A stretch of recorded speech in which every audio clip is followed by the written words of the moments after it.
12 ज्योतिर्लिंग भगवान शिव के पवित्र स्थान हैं, जहां उनकी दिव्य ज्योति प्रकट हुई। ये पूरे भारत में फैले हैं और हर एक की अपनी खास कहानी है।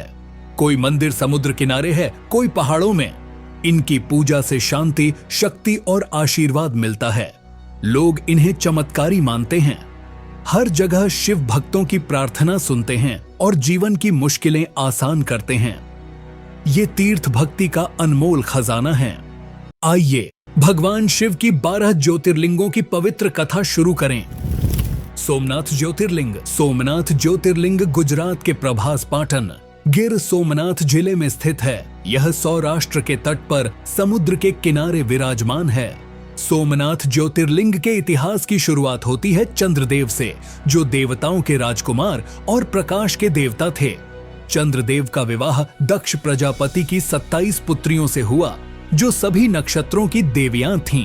परंतु चंद्रदेव अपनी पत्नी रोहिणी से विशेष प्रेम करते थे और अन्य 26 पत्नियों को नजरअंदाज करते थे। इस अन्याय से क्रोधित होकर दक्ष ने चंद्रदेव को श्राप दिया। तेरा तेज दिन प्रतिदिन कम होता जाएगा और उनका रूप धीरे धीरे क्षीण होने लगा। अपने तेज के विनाश से व्याकुल होकर चंद्रदेव ने प्रभास तीर्थ में जाकर भगवान शिव की कठोर तपस्या की। वर्षों तक उन्होंने बिना भोजन और विश्राम के ओम नमः शिवाय का जाप किया। शिव जी प्रसन्न हुए और चंद्रदेव को श्राप से मुक्ति दी। लेकिन उन्होंने कहा कि यह श्राप पूरी तरह से समाप्त नहीं किया जा सकता, इसलिए चंद्रदेव का रूप हर महीने घटता बढ़ता रहेगा, जिसे आज हम चंद्रमास के रूप में जानते हैं। इसी स्थान पर शिव जी ने स्वयं ज्योतिर्लिंग के रूप में प्रकट होकर चंद्रमा को आशीर्वाद दिया और यह स्थल सोमनाथ के नाम से प्रसिद्ध हुआ। सोम अर्थात चंद्रमा और नाथ अर्थात स्वामी। सोमनाथ मंदिर का इतिहास उतना ही प्राचीन है जितनी भारतीय सभ्यता। यह मंदिर सतयुग से लेकर कलयुग तक का साक्षी रहा है, लेकिन इसका भव्य रूप सदैव दुष्टों का निशाना भी बना। 1025 ईस्वी में महमूद गजनवी ने सोमनाथ मंदिर पर आक्रमण किया, इसे लूटा और तोड़ दिया। इसके बाद भी अलाउद्दीन खिलजी और औरंगजेब जैसे आक्रमणकारियों ने इसे बार बार निशाना बनाया। हर बार मंदिर को तोड़ने की कोशिश की गई, लेकिन हर बार भक्तों ने अपनी आस्था और समर्पण से इसे पुनः स्थापित किया। अंततः सरदार वल्लभ भाई पटेल ने भारत के पुनर्निर्माण के समय 1951 में सोमनाथ मंदिर का पुनर्निर्माण करवाया। यह नया मंदिर प्राचीन शिल्प और आध्यात्मिक भावनाओं का संगम है। आज भी यह मंदिर शिव भक्तों के लिए जीवित आस्था का प्रतीक है, एक ऐसा स्थल जहां विश्वास, भक्ति और अटूट संकल्प की शक्ति दृष्टिगोचर होती है। सोमनाथ ज्योतिर्लिंग की यात्रा केवल एक तीर्थ यात्रा नहीं, बल्कि एक जीवन यात्रा है, जो हमें सिखाती है कि श्रद्धा और तपस्या से हर अंधकार का सामना किया जा सकता है। मल्लिकार्जुन ज्योतिर्लिंग। मल्लिकार्जुन ज्योतिर्लिंग आंध्र प्रदेश के श्रीशैलम में नल्लमाला पर्वतों के बीच कुर्नूल जिले में स्थित है।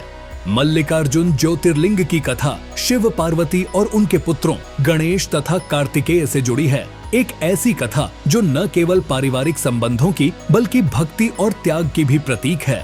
कथा के अनुसार एक दिन शिव पार्वती ने अपने दोनों पुत्रों के विवाह का विचार किया। दोनों में से किसका विवाह पहले हो, इस पर विचार करने के बाद एक स्पर्धा रखी गई। जो पहले 3 लोकों की परिक्रमा करेगा, उसका विवाह पहले होगा। कार्तिकेय अपने वाहन मयूर पर सवार होकर तुरंत निकल पड़े। गणेश जी ने अपनी चतुराई से काम लिया और शिव पार्वती की परिक्रमा करते हुए कहा, मेरे लिए माता पिता ही तीनों लोकों के बराबर हैं। उनकी बुद्धिमत्ता से प्रभावित होकर उनका विवाह पहले किया गया। जब कार्तिकेय लौटे और यह देखा तो उन्हें गहरा दुख हुआ। उन्होंने स्वयं को अपराध बोध से भरा हुआ महसूस किया और दक्षिण दिशा की ओर निकल गए। उन्होंने क्रौंच पर्वत पर अपना निवास बना लिया। कार्तिकेय के वियोग से शिव पार्वती दुखी हुए और वे उनके पीछे दक्षिण भारत आए। वहीं श्रीशैलम के पर्वतों पर उन्होंने अपना स्थान बनाया। शिव जी यहां मल्लिकार्जुन और पार्वती जी भ्रामरांबा के रूप में विराजमान हुए। इस स्थान का वर्णन स्कंद पुराण, शिव पुराण और अन्य धार्मिक ग्रंथों में मिलता है।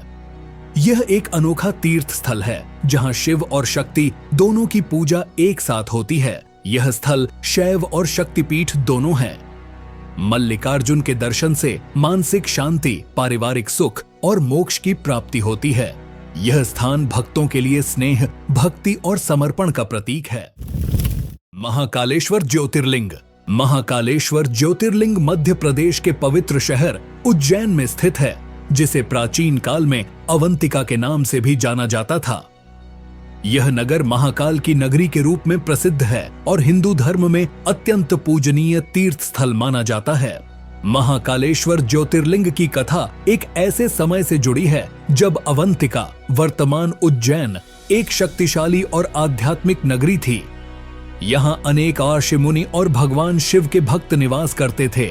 इनमें एक कठोर तपस्वी था, शिव भक्त श्रीकर, जो अपने गुरु वृद्ध के साथ शिव आराधना में निमग्न रहता था।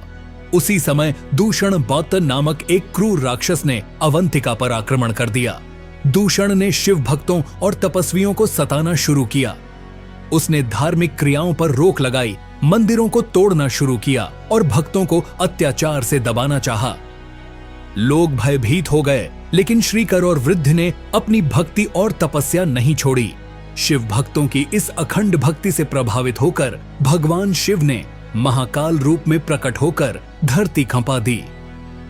उन्होंने दूषण का वध किया और अवंतिका नगरी को उसके आतंक से मुक्ति दिलाई। भगवान शिव ने वहां स्वयं ज्योतिर्लिंग रूप में स्थिर होने का वचन दिया, जिससे लोगों को सदा रक्षा और मोक्ष की प्राप्ति हो सके। महाकालेश्वर ज्योतिर्लिंग का एक विशेष तत्व है, यह दक्षिणाभिमुख है, जो कि शव शक्ति और मृत्युंजय रूप का प्रतीक है। यह भस्म आरती होती है, जिसमें शिवलिंग को सुबह सुबह चिता की भस्म से सजाया जाता है। यह परंपरा विशेष है और दुनिया में और कहीं नहीं देखी जाती। महाकालेश्वर के दर्शन से भक्तों को भय से मुक्ति, रोग से राहत और अंत में मोक्ष की प्राप्ति होती है। यह ज्योतिर्लिंग जीवन के अंत का भी समर्थन करता है, जहां मौत भी शिव के चरणों में विश्राम पाती है। ओंकारेश्वर ज्योतिर्लिंग। ओंकारेश्वर ज्योतिर्लिंग भी मध्य प्रदेश में स्थित है, मंधाता द्वीप पर, जो नर्मदा नदी के बीच है, खंडवा जिले में। ओंकारेश्वर ज्योतिर्लिंग की कथा विंध्याचल पर्वत से जुड़ी है। एक बार ऋषि नारद विंध्याचल पर्वत के पास गए और उनसे कहा कि हिमालय सबसे श्रेष्ठ और पूज्य पर्वत माना जाता है। यह सुनकर विंध्याचल पर्वत के मन में अहंकार जाग गया। अपने अस्तित्व और शक्ति को साबित करने के लिए उसने भगवान शिव की कठोर तपस्या शुरू की। विंध्य पर्वत ने वर्षों तक शिव जी का ध्यान किया, मंत्र जप किया और अखंड तपस्या में लिप्त रहा। अंत में शिव जी प्रसन्न हुए और उसके समर्पण से प्रभावित होकर वहां ज्योतिर्लिंग रूप में प्रकट हुए। उन्होंने अपने 2 रूप स्थापित किए, ओंकारेश्वर शब्द रूप शिव और अमलेश्वर निर्गुण रूप शिव। इस स्थान का नाम ओंकारेश्वर इसलिए पड़ा क्योंकि यह ज्योतिर्लिंग मंधाता द्वीप पर स्थित है, जो नर्मदा नदी के बीच है और जिसका आकार ओम के रूप में दिखता है। ओम शिव का मूल बीज मंत्र है, जो सृष्टि का आरंभ है, इसलिए यह स्थान आध्यात्मिकता का जीवंत प्रतीक है। कहा जाता है कि इस द्वीप पर राजा मंधाता ने भी तपस्या की थी, जिसके कारण इसे मंधाता द्वीप भी कहा जाता है। यहाँ शिव भक्तों को ओंकार के नाद, प्राकृतिक सौंदर्य और शांति का अनुभव होता है। ओंकारेश्वर का दर्शन मन को स्थिर करता है और आत्मा को पवित्र। यह स्थान शिव के सगुण और निर्गुण रूपों का अद्भुत मिलन है, जहां भक्ति और ज्ञान एक साथ मिलते हैं। दोस्तों, ये 4 ज्योतिर्लिंगों की पावन कथा आपको कैसी लगी? अपने विचार कमेंट में जरूर शेयर करें। पार्ट 2 के लिए तैयार रहें, जल्द ही लेकर आ रहे हैं। इसे मिस न करने के लिए अभी चैनल सब्सक्राइब करें और साथ में बेल आइकन भी दबाएं। हर हर महादेव।